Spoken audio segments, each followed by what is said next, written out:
आज की कहानी। क्या हम फिर से पहले की तरह नहीं रह सकते? शालू ने जाने क्या किया था कि समीर ने उसे कई थप्पड़ जड़ दिए।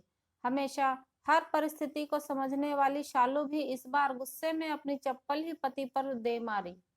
चप्पल पति के कंधे को छूते हुए निकली। ये बात यहीं पर खत्म हो सकता था, मगर समीर ने इसे अपनी मर्दानगी से जोड़ लिया और बात बदतर होती चली गई।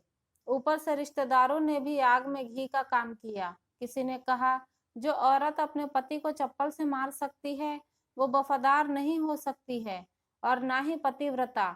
ऐसी औरत परिवार ही नहीं पूरे समाज पर कलंक की तरह है। चालू के पक्ष वाले कहाँ पीछे रहने वाले थे।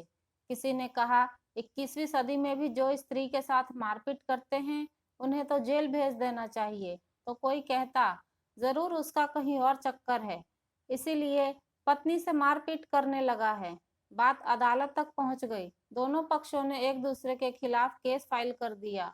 समीर ने शालू को चरित्रहीन होने का, तो शालू ने दहेज और शारीरिक उत्पीड़न का आरोप लगाया। 1.5 साल केस चला। इन 1.5 सालों के दौरान दोनों पति पत्नी अलग रहे थे। इन वर्षों के दौरान दोनों पक्षों के समर्थकों की संख्या कम हो गई थी।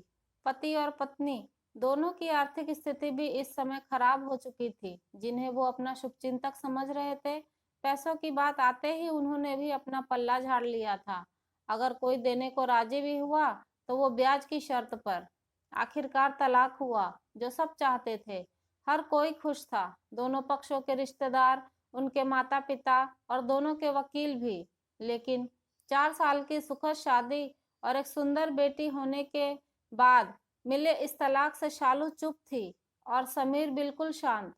शायद ये एक संजोग ही था कि इस खुशी को मनाने के लिए दोनों पक्ष के लोग चाय पीने आमने सामने बैठे, और वो भी इसलिए क्योंकि ज्यादातर लोग जो एक दूसरे के विरोध पक्ष को सपोर्ट कर रहे थे वो एक दूसरे को जानते भी नहीं थे। पति पत्नी भी इन सभी से दूर एक दूसरे के सामने मेज पर बैठे। शालू ने समीर से कहा, तुम्हारे मन की मुराद पूरी हो गई है, अब तो खुश हो? समीर ने कहा, तुम भी तो आज जीत गई हो, तलाक तो तुम्हें भी मिल गया है। शालू ने पूछा, तलाक को तुम जीत समझते हो? थोड़ी देर की शांति के बाद पति ने कहा, अदालत ने 4.5 लाख रुपए तुम्हें अभी और हर महीने 10,000 रुपए देने का आदेश दिया है।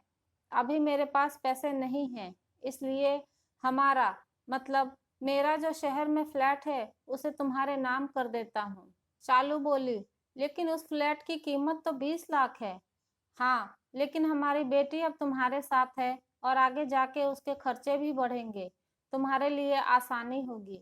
समीर ने कहा।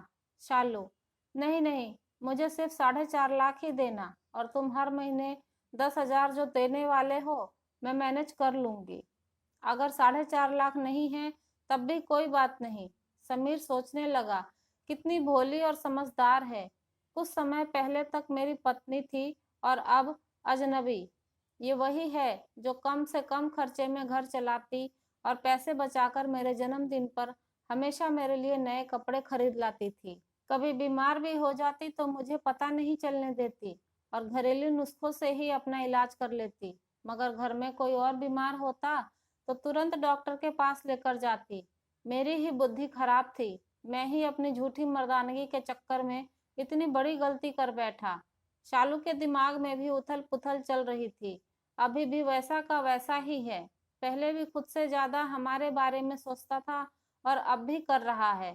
पता नहीं कौन सी मनहूस घड़ी में झगड़ा कर बैठी।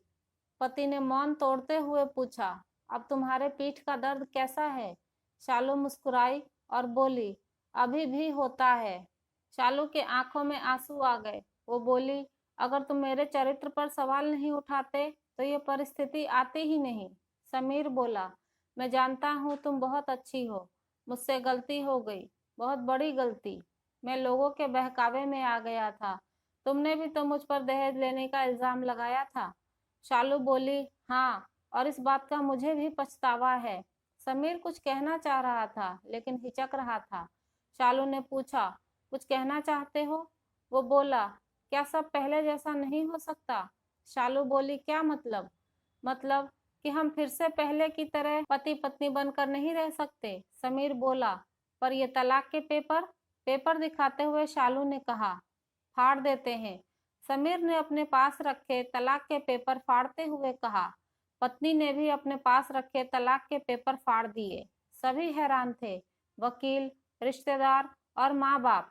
पति पत्नी दोनों एक दूसरे के हाथ में हाथ पकड़े अपने घर की तरफ चले गए। इस कहानी की सीख। ये कहानी उन पति पत्नी के लिए बड़ी सीख है जो छोटी छोटी बातों पर लड़ते हैं और इन झगड़ों को बड़ा बना के अलग होने का फैसला करते हैं। अगर वीडियो पसंद आई है तो इसे लाइक और शेयर करना ना भूलें। चैनल पर नए हैं तो सब्सक्राइब जरूर कर लें। कहानी सुनने के लिए आपका बहुत शुक्रिया।